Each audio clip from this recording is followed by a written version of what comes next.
ปุจยามิยามะหังสุปฏิปันนาสังฆังสารนังคัจโตอิมินาสการเนะตังสังฆังอภิปุจยามิอะระหังสัมมาสัมพุทโธภะคะวาพุทธังภะคะวันตังอะภิวาเท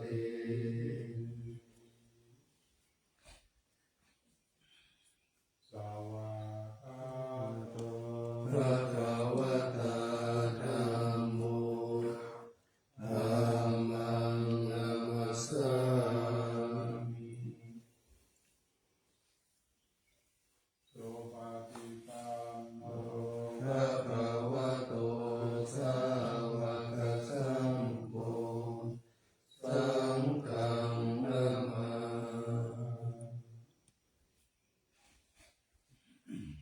อะนะมะยังพุทธัสสะภะคะวะโตอะระหะนะมาคาลังกะโนมัสสินะโมตัสสะภะคะวะโต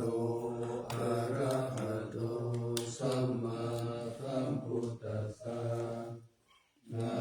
โมตัสสะภะคะวะโตอะระหะโตสัมมาสัมพุทธัสสะนะโมตัสสะภะคะวะโตอะระหะโตสัมมาสัมพุทธัสสะอันนามยังพุทธาภิกขุติกะโลมาสิโยโสตถาคตอะระหังสัมมาสัมพุทโธวิชาจารณะสัมปันโนสุขโตโลกวิทูอนุตตโรปุริสธรรมสารทิสัทธาเทวมนุสสานังพุทโธภะคะวาโยอิมังโลกังสเทวตังสมาระกังสัพพมะกังสัสสะมานะพระมณิปัสสังสัทเทวมนุสสังสายังอภิญญาสัสสิกตวะภเวเทสิโยธัมมังเดเสสิอาทิกันนายานังมัจเจกันนายานังปริโยสนะกันนายานังสัทธสัพพยังชนังเกวระปริปุณังปริสุทธังพรหมจาริยังปะภาเสสิธัมมังภะคะวันตังอภิปูชยามิธัมมังภะคะวันตังศิรสานะมา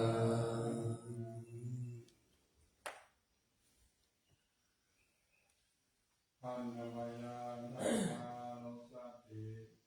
ธัมมาวิสุทธิกะโลมาสิโยโสสวากขาโตภะคะวะตาธัมโมสันทิติโกอาการิโกเอหิปัสสิโกโอปันญิโกปัจจตังเวทิตาโพเวนโยหิธัมมังธัมมังอภิปูชยามิธัมมังธัมมังศิรสานะมา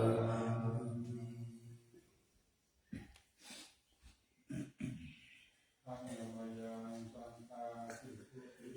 กะโลมาสิโยโสสุปฏิปันโนภะคะวะโตสาวกสังโฆ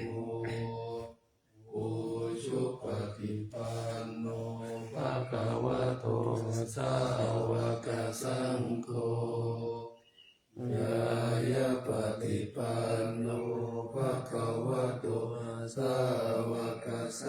โฆสามีจิปฏิปันโน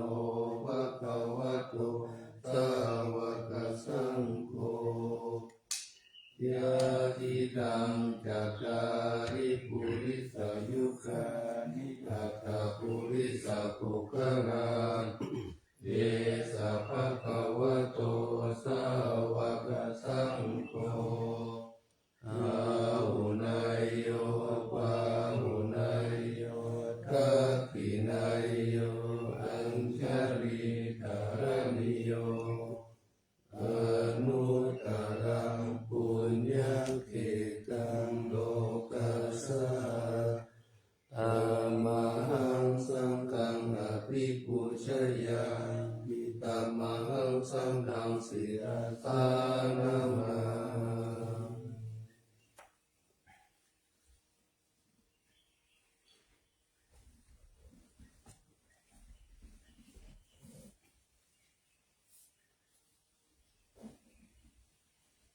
อันนามยังวัฒนาตยาปนามาตาทันโยเทวาสังเวชาปริจิตนาปาทังกาปนาสีพุทโธสุสุโธกรุณามหาโวโยจันทสุราภารายานะโลจโนโลกัสสะปะปุปะกิเลสกาตโกวันตามิพุทธังอะหัมมาคะเรนะตัง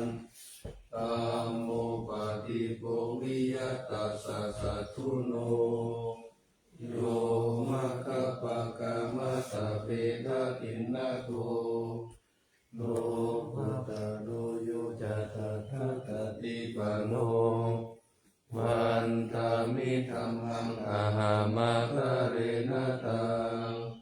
สังโฆโสเขตาวายาปิเขตาสังหิโตโยติตาสันโตสุขตานุโภทโพโนราปะหิโนอาริโยสุเมธัสโสวันตามิสังฆังอะหัมมาคะเรนะตังอิเทวะเมกันตาปิปุชนายกังวาตุตายังวันตายาตาปิสังขตังปุญญามายายังมะมะสะภุปะทวาวาหุตุเอตัสสะปะภาวะสิทธิยาอิทัตถะคะโตโลเกอุปันโนอะระหังสัมมาสัมพุทโธธัมโมจะเตสิโตนิยามิโกอุปัสสามิโกปารินิพพานิโกสัพโพรักขามิสุขตัปปะเวทิโตมายันตังธัมมังสุตตวะเอวังชนะมาชาติปิทุกขชาลาปิทุกขังวรณังปิทุกขังโสกปาริเทวทุกขโทมานะสุปายาสปิทุกขังกัมปิเยหิสัมปโยโกทุกโขปิเยหิวิปโยโกทุกโขยังปิชังกาลปฏิตัมปิทุกขังสังขิเตนะปัจจุปาทานะขันธาทุกขาไสยาติตังรูปุปาทานะขันโตเวทารูปาทานะขันโตสังยุปาทานะขันโตสังฆารูปาทานะขันโตวิญญาณูปาทานะขันโตเยสัมปริญญายาอรมโนโสภะคะวา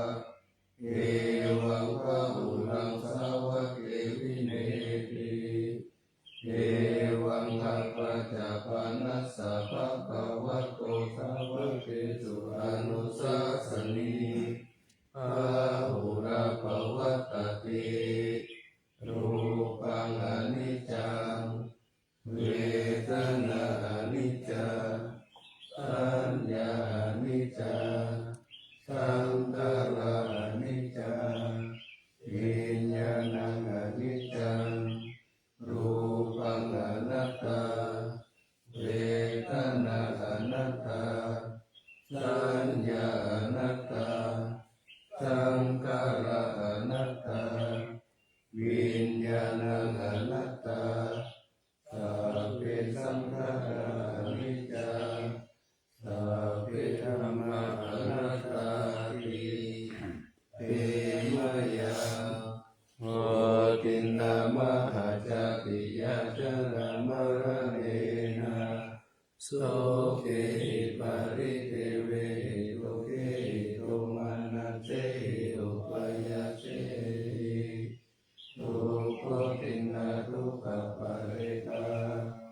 อาเทวานามิมัสสะเทวะรัสสะทุกขตันตัสสะอันตติริยาปัญญาเยธาติอิระปารินิพุตตัมปิตังภะคะวันตังมุทิสสะอะระหันตังสัมมาสัมพุทธังสัทธาคารสัมมาอนาการิยังภะคะจิตาตัสสมิภะคะวะติพระมจาริยังจารังภิกขุนังสิกขาสังสีวะสัมมาปันนา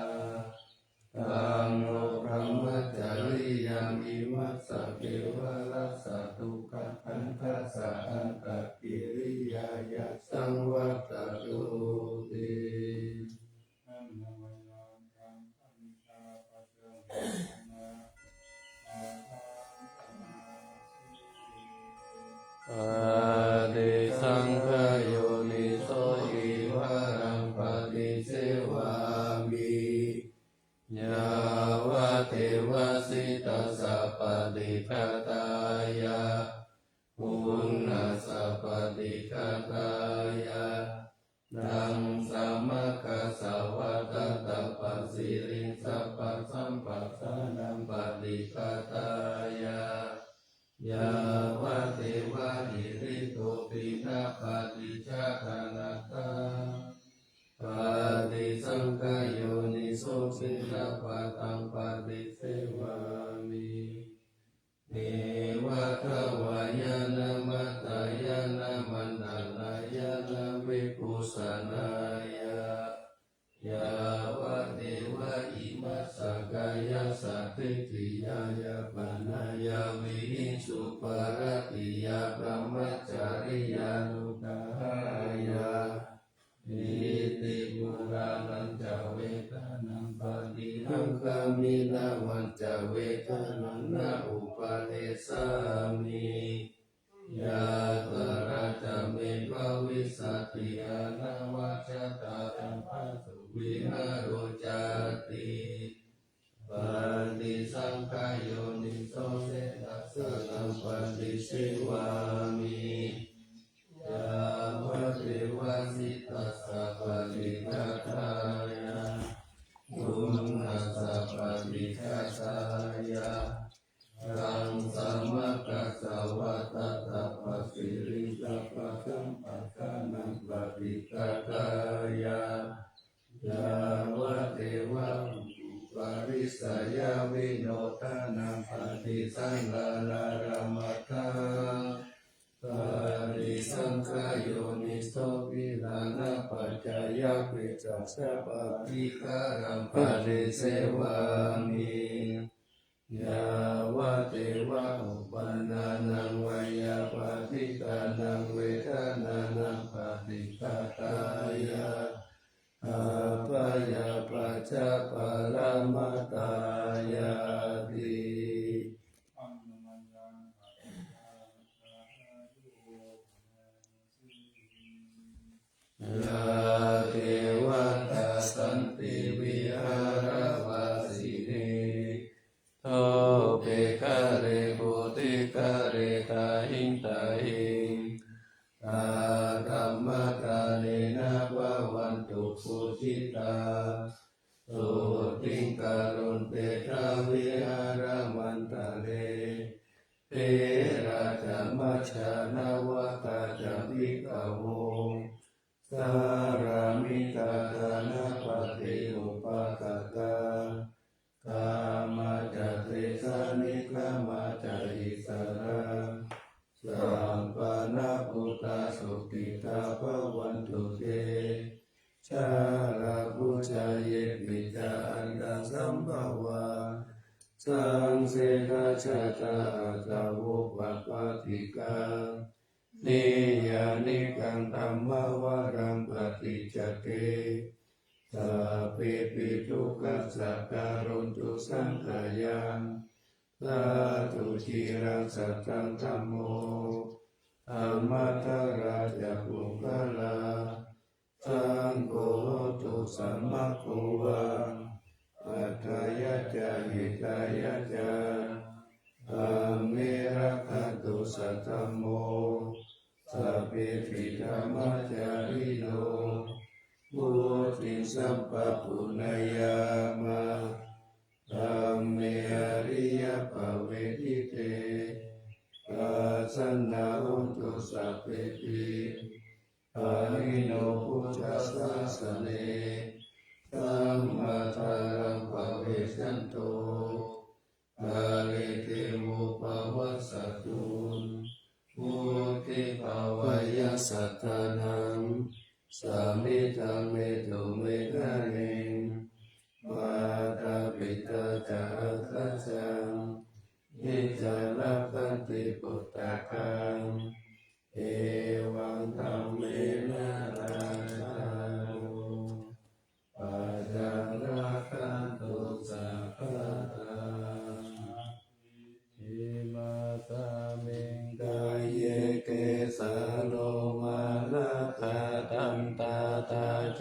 มัสสังนาหาโรอาทิอาทิมิจังวะกังอาทายังยะกานังติโลมะกะปิอากัมปะปะสังอันตังอันตะคุนังอุตาริยังกานิสัมปิตังสิมหังโปโปโลหิตังเสโตเมโตอัสสุวัสสะเพโรสิงกานิการะสิกามุตตัมมัตตะเกมัตตะลุงกันติภวัตติสาการังกายังอัตตาภะโวอนิจจังทุกขังอนัตตาอสุจิอสุปังอิมังกัมมัตตานังอุลาภะโวติอาจิรังวัฏฏายังกายโยปัสสาวินาทิเสสติสุตโตอาเปตาวิญญาโนนิรัตถังวะกาลิงคา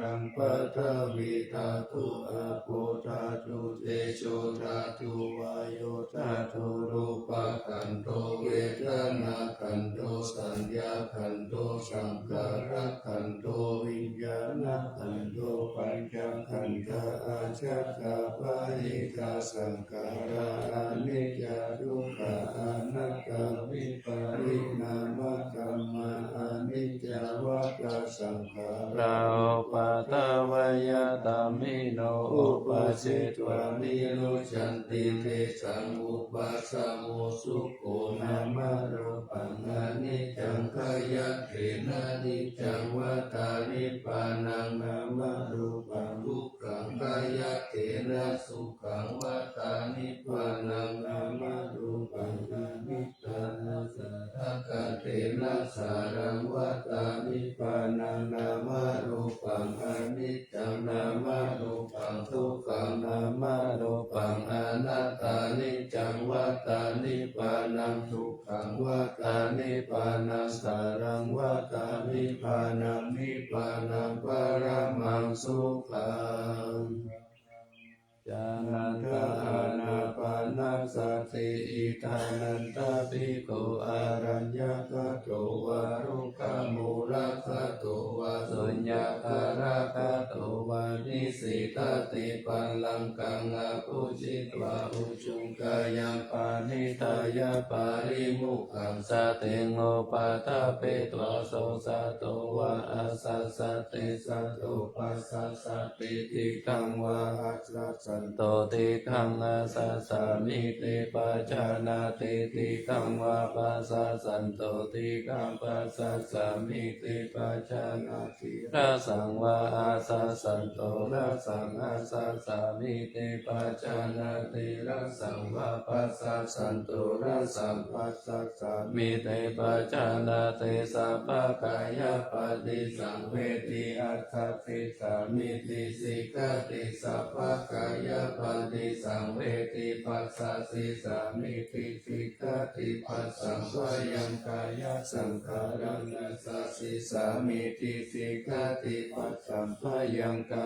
ยสังขารังปัสสะสิสามิติสิกขติปิติปัสสิสังเวทิอัสสะสิสามิติสิกขติปิติปัสสิสังเวทิปัสสะสิสามิติสิกขติสุขปฏิสังเวทิอัสสะสิสามิติสิกขติสุขปฏิสังเวทิปัสสะสิสามิติสิกขติวิตาสังขาราปฏิสังเวทิอัสสะสิสามิติสิกขติจิตตสังขาราปฏิสังเวทิปัสสะสิสามิติสิกขติปัสสัมภยังจิตตสังขารังอัสสะสิสามิติสิกขติปัสสัมภยังจิตตสังขารังปัสสะสิสามิติสิกขติจิตตปฏิสังเวทิอัสสะสิสามิติสิกขติจิตตปฏิสังเวทิปัสสะสิสามิติสิกขติอภิปโมทายังจิตตังอัสสะสิสามิติสิกขติอภิปโมทายังจิตตังปัสสะสิสามิติสิกขติสัมมาทาหังจิตตังอัสสะสิสามิติสิกขติสัมมาทาหังจิตตังปัสสะสิสามิติสิกขติวิโมจายังจิตตังอัสสะสิสามิติสิกขติวิโมจายังจิตตังปัสสะสิสามิติสิกขติอนิจจานุปัสสิอัสสะสิสามิติสิกขติอนิจจานุปัสสิปัสสะสิสามิติสิกขติวิราคานุปัสสิอัสสะสิสามิติสิกขติวิราคานุปัสสิปัสสะสิสามิติสิกขตินิโรธานุปัสสิอัสสะสิสามิติสิกขตินิโรธานุปัสสิปัสสะสิสามิติสิกขติปฏินิสกานุปัสสิอัสสะสิสามิติสิกขติปฏินิสกานุปัสสิปัสสะสิสามิติสิกขติอายังอุจจาตานันทอานาปานาสติเมตตาจะอาสุปังมารานาสติอิติมาจัตุราราคาวิโกภาวายาสีลาวะอนันตวิตาระคุณังคุณโตนุสารังมุนิภาวายาพุทธิมาภิกขุอุทานุสติมาทิโตสวาสนิกิเลเสโสเอโกสัพเพนิคาติยะอาหุสุสุราสันตโนปุชานันจัสสะการะโหสัพพะกาลกะเตธัมเมตัมเปสัมมาสยังมุนิสัพพะกาเลนะปุจิตวะเอโกสัพพัญญุตังคาโตวิปัสสนาภิวิจัยศีลาธิจารเนหิจัสสุสัมมิเทหิสัมปันโนทัคขานาเปหินายะโตสัมมาทัตโตสุปันตานังอัมโมควัจจาโนจัสโสทิวิทัสสะปิโลกัสสายาตานิราวะเสสะโตอเนเตกุโนเกหิสัพพสันตุตโมอะโหอเนเตหิอุปเยหินารักัมเมธัมเมหิจะเอโกสัพพสัลโลกัสสะสัพพะอาตานุสัสสะโคภะ คยาอิสริยตินังคุณานังการมุนิธิปัญญายาสัสสะปะตัมเมสุการุณาสัพพสันตุสุอัตตาทานังปารัตานังสัพพิการุณาเจติกาทายายาปารามิจิตวปัญญายตานามุตตาริอุตตาริสัพพะธัมเมสุตายายังเยจะอุตตาริติสัมมโนปิตาวัตารุปกายโยอาจินตายโยอาสาลารนาทันเยธัมมกายเยกะถาวะกะเตพุทธานุสติภาวนาอตุปมายาสัพเพสัสสะตานังสุขกามตังปัสสิตวะกามโตเมตังสัพพสัตเตสุภาวะเยสุขิภาวะยานิทุโกอนิจจังอะหังวิยาหิตาจามิทุขีหนตุมัสสะตาจัตตาวิริโนอิมังเนกัมมะเกตัมมิตัตตาหนตุสุขิสัตตาตาโตปารัญจาราสิสุจักขวาริสุจันตุโนธัมมันตาจักขวาริสุจันตานังเจปานิโนสุขิโนปุคลาปุตตาอัตตาภวะตตาทิยุงตังอิติปุมมาเจวะอริยานาริยะเตจาเทวานาราอัปปายาสาตตาทิสาสุจติเมตานุตติภาวนาญาณสุภานิปัสสาวิญญาณสุภามิมังกายังอสุภัตโตปัสสังอสุภังภาวะเยยติวันนาคันธานาคันเตอาสยโยกาลตโตตถาปันติตุลานิกายเยเมกุณาปานิทาวิโสนัสสะปฏิตัมหะภิกขุนาปาเชโกจังกายานิสิตังอาคาโรหิอาสุติกิเจกายเยเมกุณาเปติตังติเมติมิวะกายโยยังอาสุจิมิสามุทิโตอันโตอาสุจิสัมปันโนปุณวัจจกุติวิยะอาสุจิสัจจะเสนิจังยะถาเมตตากาถาลิกานานาภิมิวะกุลาวะโสภะกะถึงตานิกาวิยะคันธาปุโตโลกะปุโตวันนาปุโตสามุทาโยอาเจติโจเทติกุโจปะปินังกุณมุปาโมทิอาตุปานุสติภาวนาภาเวจโตระสัตตติยาทายาปารุปมายาสัมปสัมภาวะเยมารานัสสติมหาสัมปติสัมปตายาตาสัตตมตาหิทัตถะอาหังมาริสามิมารานังมะมะเอสะเตโอปัตติยาสะเอเมธรรมารานังนาคตัสสะตามารานาทายาโอกัสสังวัตโตวิยะเอสติอิสัตตังอนิวัตตังสัตตังธรรมนุสาขันติวิตังโลทายายะอัตตังสุริโยวิยะตาวติวิจุลปุปุระอุสาวาลาราธิปาริขยังกาตโตวาริปุตตัสสะปะกะปิอาวาริโยสุญญาสันตานามุญิติปุติปุเตตินาตาวายังคาติติมารานังทิปังกาตุมาทิตะเกกาตาปัญจายานัญจเวกัญญาปะหิราสตุปัตตวามาราโมรังนามิสามิมารา มโนอนุปานันติมารานานุสติภาวนาภเวตาจตุรารักขาอวสยาอนันตารมหิสังเวกวัตุนิอัตถะอติตาวิริโยจติชราปยาติจุติอปยาหติตาอปัตตะกวัตตะทุกขังหิรานิอาหารกเวสิทุกขังสังเวกวัตุนิอัตถะปัตโตจัสสายามิจิเจวะอิมังเวทิโยอาเสวะเตสัตตามะตาเอตาจิลาสิปะโพธิสุติวิปุระปะริปันโตสิตาสุขมุนิวัสันตมะจักสุขีนาทีนามามิพุทธังโพนาสักการันตังสัทธาสัตตาอุนตุสุขีอเวลากายโยจิปัญโยทัคคาโล โลกาจันติสัพเพมรณังอาหันจะนามามิสัมมังมุนิราชาติสิกาสัตตาสัตตาหันโตสุขีอาเวรากายโยชิกัญโยสัพพะโลทุกขันโตกัจจันติสัพเพมรณังอาหันจะนามามิสังฆังมุนิราชาสาวกัสสัจจะสัจจะหุตุสุขีอาเวรากายโยชิกัญโยสัพพะโลทุกขันโตกัจจันติสัพเพมรณังอาหันจะอิติมาจตุรารัตถานิพิกาสนาคาตาพุทธาเจตวามารังสาวาหานังจตุสัจจังมัทารัสสังกิปิวิงสุนาราสะปะตันนังคาราทายโยพุทธาอาคาวิสตินายกาสัพเพปฏิทิตามัยหังมัคคะเกเตมุนิสาราสิเสปฏิทิโตมัยหังพุทโธธัมโมทาวิโรจานุสังโฆปฏิทิโตมัยหังบุเรตัพพะทุนาคาโรอาคาเยเมอนุรุตโตสารีปุตโตจักขัคคิเนโกจัญโยปิติปัสสะมิโมคคาลาโนจาวามะเกตัคคิเนสาวะเนมัยหังอสุงอานันทาลาหุลากัสสะโปจามหานาโมอุปสุวามัสสุตะเกเกสันเตปิติปัสสะมิสุริโยวะปะวังก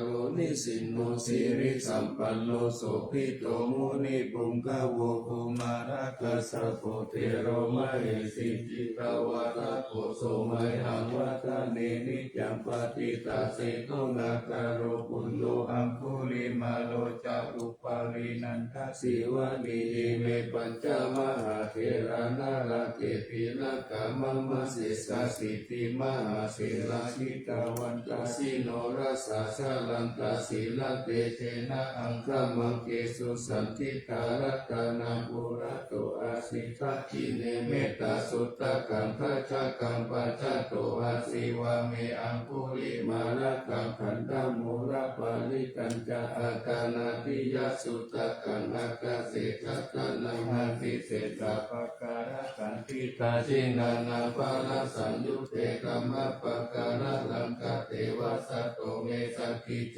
นะสัมมาสัมพุทธปัญจเรวตาปิตาทิสาชาตาวะอิลัชันตุปัทวะอาเสสาวินายังยันตุอนันตคุณเตชัสสะทินาปัญจลามัจจามิวิหารันตมหิตาเดสัตตาภะเลตุมังสัพเพเตมหาภูริสัสสะปะริเทวะเมกัโตระโภตุระโภพุทธานุภาเวนะชิตุปัตตะโวธัมมานุภาเวนะชิตานิสังโฆสังฆานุภาเวนะชิตันตารายโยจารามิกัมมานุภาวะปาริโตติชัยยัตติจาระปันนารัตถะกานิติกาอินทจักกะเทวจักกะพระมจักกะมหาพระมจักกะอิสิจักกะมหาอิสิจักกะมุนีจักกะมหามุนีจักกะภูริสัจจักกะมหาภูริสัจจักกะจักกะวัตติจักกะมหาจักกะวัตติจักกะพุทธ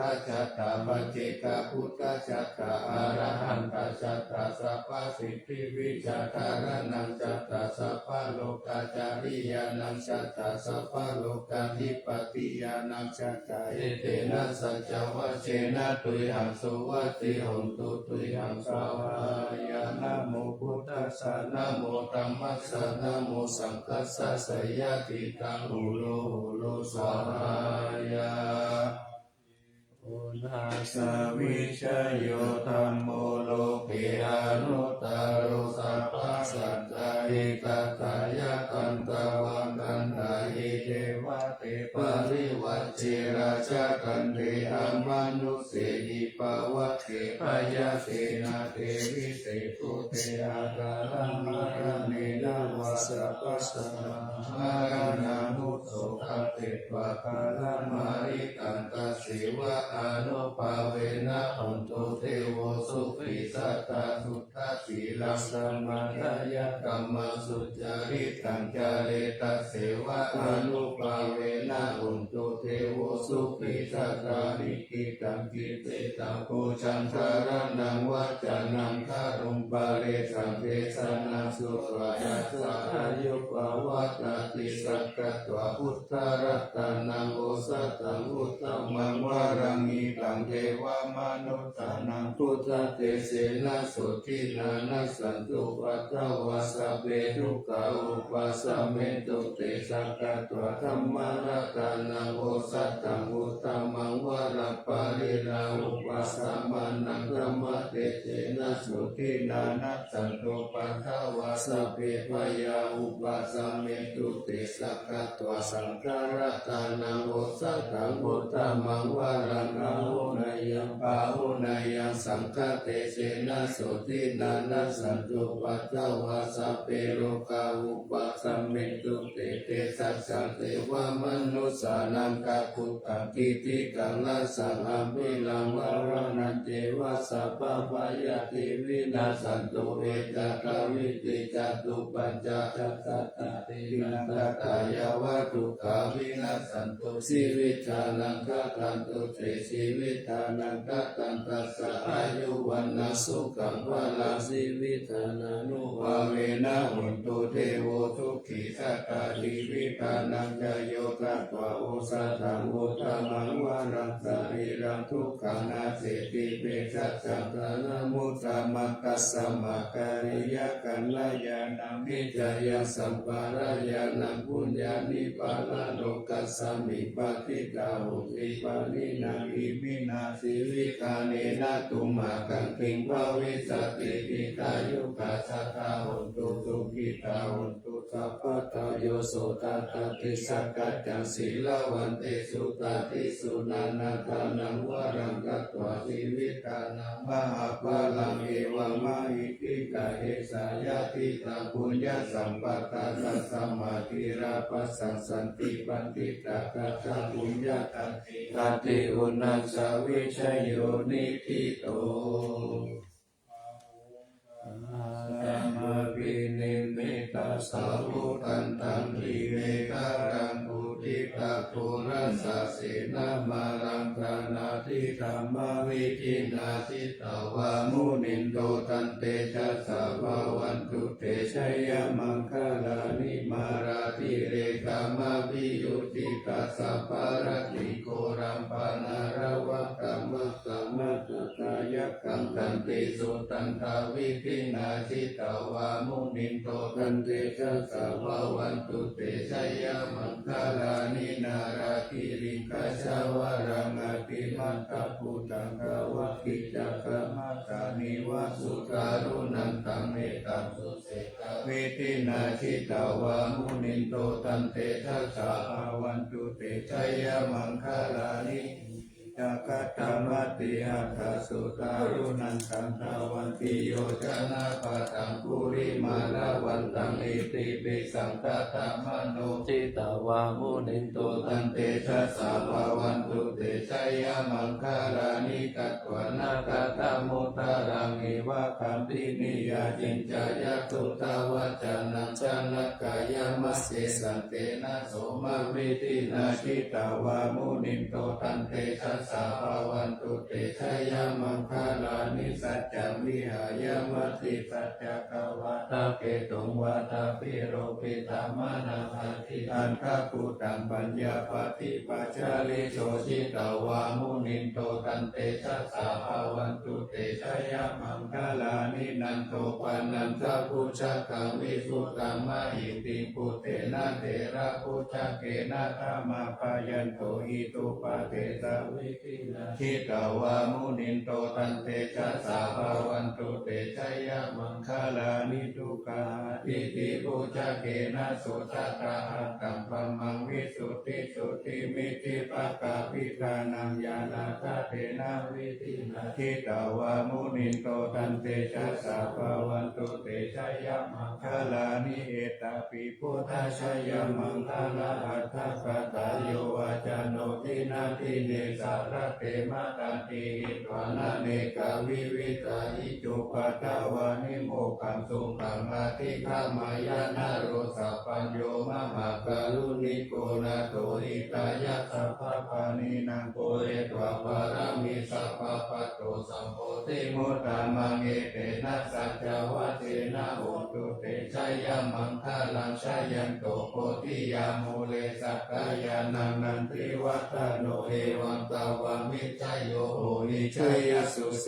ยามังคาเลียปาราชิตาปาลังเกเสเสปาตาวิโภคาเลียปิเสเกสัพพะพุทธานาคาคาปะโตปโมตติสุนักตังสุมังคลังสุปปาตังสุติตังสุขานุสุโมโหโตจัสสุอิตังพระมาจาริสุปัฏฐินังกายกรรมังวาจากรรมังปัฏฐินังปัฏฐินังมโนกรรมังปานิติเตปัฏฐินังปัฏฐินานิกัตวานาลาปันตติปัฏฐิเน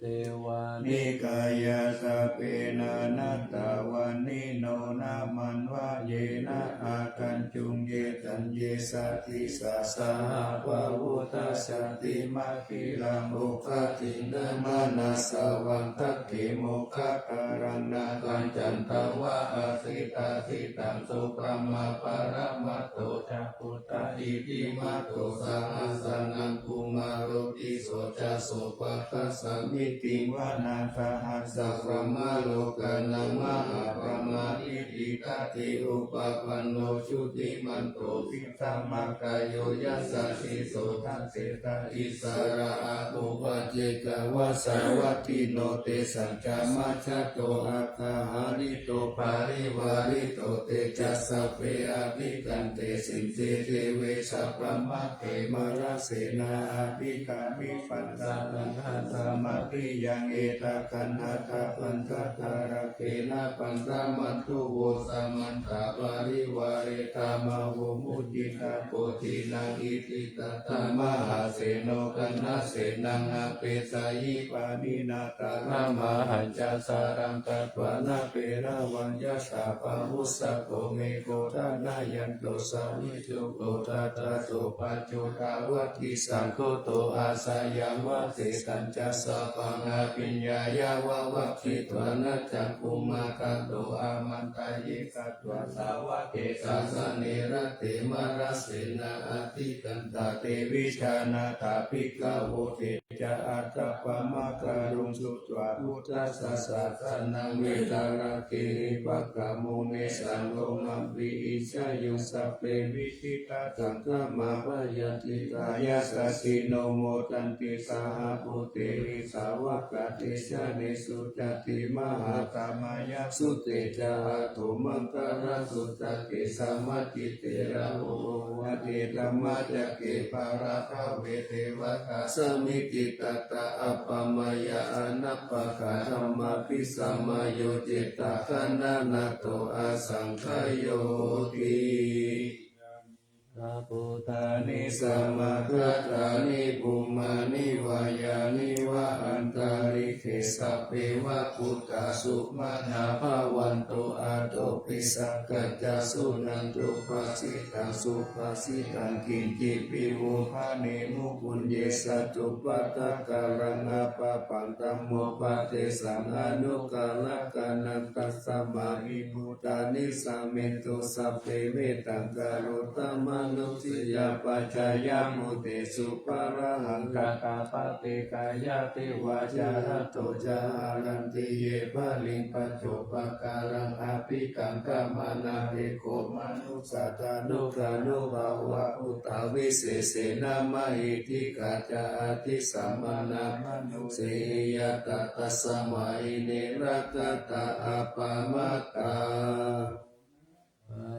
ยะตาโหมิมัจจาราชมหาชาเลอุเนสุ สุริยสันตเปชาเรหุตะกังติยะตถาโตกะกะจติจะจะกังกะปุลาลเสนะกะวะคายันติทิวารติมะเจอุปานิสิกิยะเอวาเจเตสาหัตตาสหายาติวิปิลิโตเกนะนุโกอุปเยนะยาติทุกขะปะโมจเยกิตวาหินาธรรมตันสัจจังอัตถสาวะสยังสัจเจตัตวะปะโมจิสิญญาลินังสังฆติกายังอนุสาริตวะตังธัมมังปลมัตตังวิจินตายังนาคาสิสัจจกิริยังยังโลเกตุวัสสัจตังยะโตสารามิอัตตานัญญะโตวัตโตตามิวิโยนานาวิชานามิสันติจาเอกปานามิอิสิตังเอเตนะสัจวัจเจนะปัจจุโนอภิวัสสตุอภิธานายะปัจจุนานิติกัสสะนะสยะกะกังโสกายะละเจหิมัสสิสุขะปะโมจยะสหคติสัจจวะเรปัจจุโนอภิวัสสิยะตานามินันจะภูเรโตจะเนนะอภิวัสสะเอวะรูปัสสัจจวะรังกัตถววิริยมุตตมังวัสสะปิสิงมหาเมฆังสัจจเตระปะละจิตโตสัจเจนะเมสัมโมนันติเอสาเมสัจจปารามิติวัฏานังโอปาโทสุขาสัทธัมมะเทสนาสุขาสัมทัสสะสามัคคีสามัตตานันตโปสุโกตัตติโยเสโตจาเนตัสสมิเยโกตาปฏิสาริโนวิชาจารณะสัมปันโนโตเตสุเทวมนุสิเทวตาปฏิอาติโยรติมาปฏิจันติมาสันนะโตกัตติโยตาปฏิจายิตาปฏิปรามะโลอัตถสัพพะมะโหระกังพุทโธตาปฏิเตชะสาปารามาลาปัสสันตุติปารามังคนังวิสัสสะปารามายาตินิพพานังปารามังสุขัง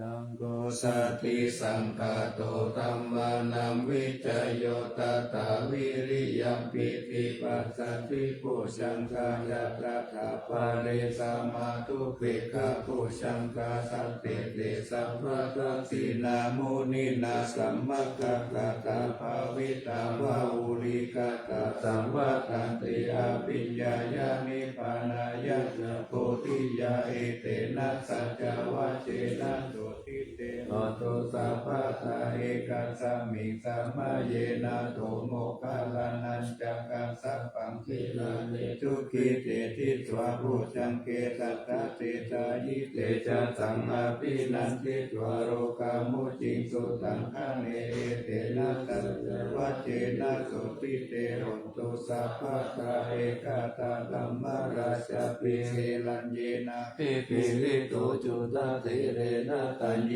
วะปะนาเปตวะนะสัทธะนะสมุทิตวะจะอาวัตตาธัมมาวุตตาสิทานะโสเอเตนะสัจจวัจเจนะสุติเตโหนตุสัพพะตาปะอินาเตจะอาปาตาทินันนัมปิมะเอตินามัตตาหัตติเรสาวะปัสสานุปฏิธัมมัตตังเอเตนะสัจจวัจเจนะสุติเตโหนตุสัพพะตารัตตานัตยานุภาเวนะรัตตานัสยะเตชะสาวสิรากิติยาภัสสาราชาติดานารินทิราหาโรกาอัปปยาหุนตุนิโตกานิโรปัตตวะติกายุกาภละสัมปันนาวันโนเปตาสุเกติตาเอเตนะสัจจวัจเจนะสุติตัสสะหุนตุสัพพะทา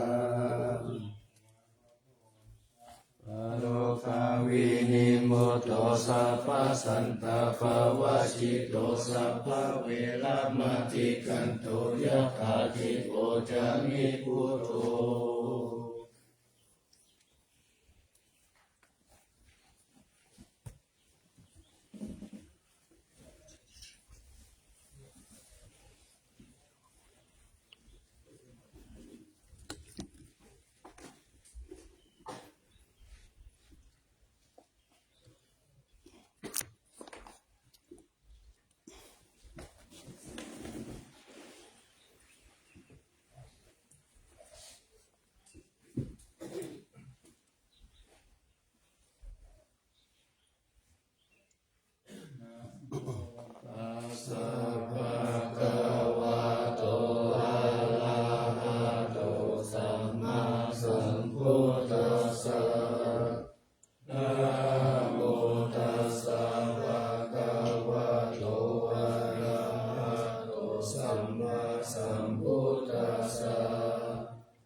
ชิตั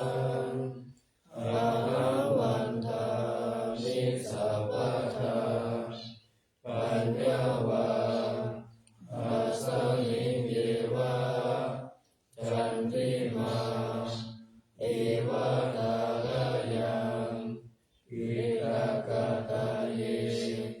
สัสสนานิยานิจิติโมคาปัตตมวารังอาภายานิวารนังอาระหังสังฆโสปนังปัตตมังอุปัชฌังภะเวตวาปัคคชิวารังยังยัญชาตังสั